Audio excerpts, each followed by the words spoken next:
Title: Cyrus the Great, the king who created Persia. Channel: Hidden Patterns TV HPTV documentary. Featuring Cyrus the Great. Chapter 1: A World of Kings. Long before Persia became one of the most powerful empires in history, the ancient world was ruled by kings of iron and stone. Across the vast lands of the Middle East, mighty civilizations competed for power. Cities rose along the great rivers of Mesopotamia. Armies marched beneath the blazing sun of desert plains. Empires such as the Median Empire dominated the Iranian plateau, while the magnificent Neo-Babylonian Empire ruled the fertile lands between the Tigris and Euphrates rivers. Guard your breath. To the west, wealthy kingdoms prospered in Anatolia. Your breath. To the south, ancient cities filled with merchants, priests, and warriors. Yet in the rugged mountains east of the Mesopotamia lived a people who were still divided. They were the Persians. At this time, Persia was not an empire. It was a collection of tribes scattered across harsh lands of rock and desert. They were hardy people, raised among mountains and dry plains. Few beyond their homeland believed they would ever shape the fate of the world. But history often begins in the most unlikely places, and in the quiet villages of Persia. A child was about to be born whose name would echo through the centuries. His name was Cyrus. Chapter 2: The Prophecy. Far from the Persian tribes, in a royal palace of great wealth and power, ruled the king of the Medes. His name was Astyages. He controlled a vast kingdom stretching across the Iranian plateau. But even powerful kings cannot escape fear. According to ancient historians, Astyages experienced a terrifying dream.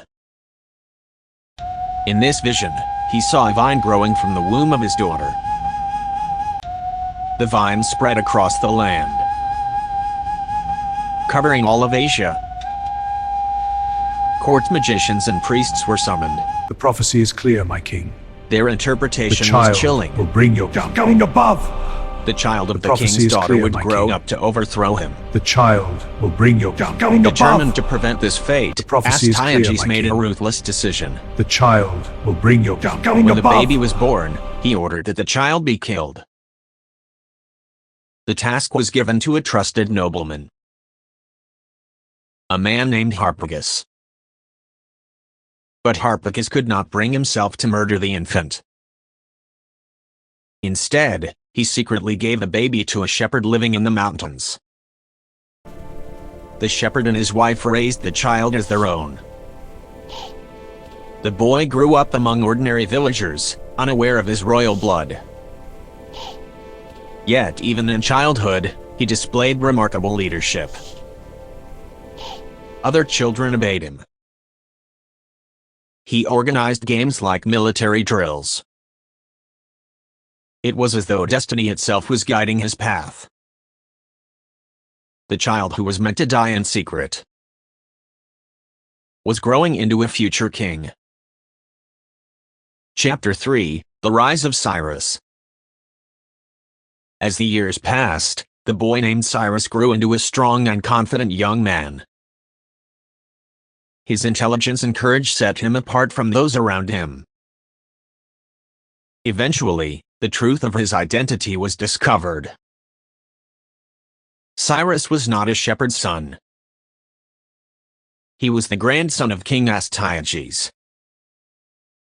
The prophecy the king feared had survived. But instead of killing Cyrus, Astyages allowed him to return to Persia. There, Cyrus became leader of the Persian tribes. Under his guidance, the scattered tribes began to unite. warriors from distant valleys gathered under a single banner.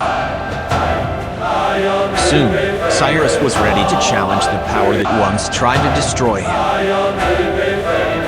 In 550 BC, he launched a rebellion against the Median Empire. The conflicts reshaped the balance of power across the region. In a dramatic series of battles, Cyrus defeated the armies of Astyages. The once mighty Median kingdom collapsed. From its ashes rose a new empire, the Achaemenid Empire. It was the beginning of Persian dominance. If you enjoy epic historical documentaries like this, subscribe to HPTV and explore the greatest civilizations in human history. Chapter 4: The richest king in the world. To the west of Persia stood a kingdom famous throughout the ancient world. A land of incredible wealth. Its ruler was Croesus. Croesus ruled from the magnificent city of Sardis. His riches were legendary. Gold flowed through the markets of Lydia. Foreign merchants traveled from distant lands to trade there. But Croesus saw the rise of Persia as a threat. Believing he could defeat Cyrus, he declared war. The armies of Lydia were powerful, especially their cavalry. But Cyrus was a brilliant strategist. During the decisive battle, Cyrus ordered camels to be placed at the front of his army. The unfamiliar scent terrified Lydia's horses. The cavalry panicked. The battlefield descended into chaos. Within weeks, Sardis fell. The wealth of Lydia now belonged to Persia. And Cyrus's empire continued to grow. Use the camels! Chapter 5: The Fall of Babylon.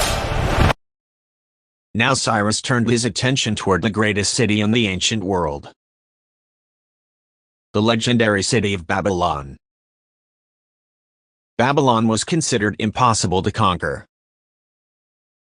Massive defensive walls surrounded the city. The Euphrates River flowed directly through its center. Inside lived hundreds of thousands of people. Temples, gardens, palaces, and markets filled its streets. The city was ruled by Nabonidus.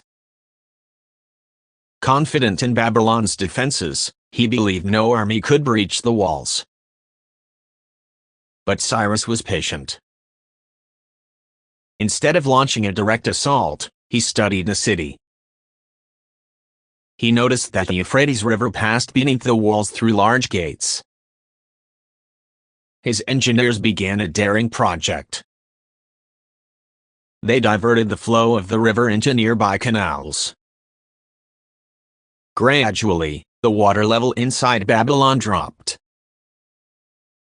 One night in 539 BC, Persian soldiers quietly marched along the riverbed. The gates that protected the river entrances had been left open. Without warning, Persian forces entered the city. Babylon fell.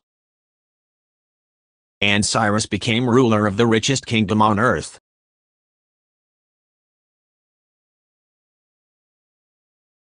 Chapter 6: A Different Kind of King. Unlike many conquerors of the ancient world, Cyrus ruled with surprising wisdom. Instead of destroying conquered cultures, he respected them. Local religions were allowed to continue. Languages were preserved.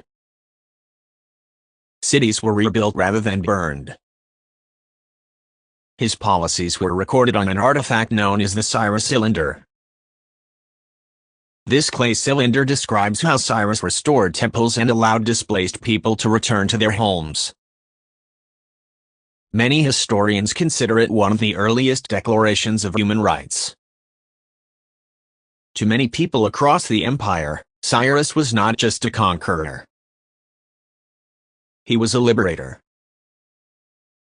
Chapter 7, The Last Campaign. Despite his victories, Cyrus continued expanding eastward. His final campaign brought him into conflict with the nomadic tribe known as the Massagetid. They were ruled by the warrior queen Tamiris. The battle that followed was fierce and devastating. Ancient historian Herodotus recorded that Cyrus was killed during the conflict. Though the exact details remain uncertain, his death marked the end of one of the most extraordinary reigns in history. Chapter 8, The Legacy of a King. More than 2,000 years later, the tomb of Cyrus still stands in the ancient capital of Pasargadae. A simple stone monument in a vast landscape. Yet its meaning is immense. Cyrus built the largest empire the world had ever seen. His ideas about governance and tolerance influenced rulers for centuries. Even conquerors like Alexander the Great admired his legacy. From the child marked for death to the founder of a global empire, Cyrus the Great remains one of history's most remarkable leaders. Next on HPTV. The Rise of Alexander the Great, the conqueror of the ancient world.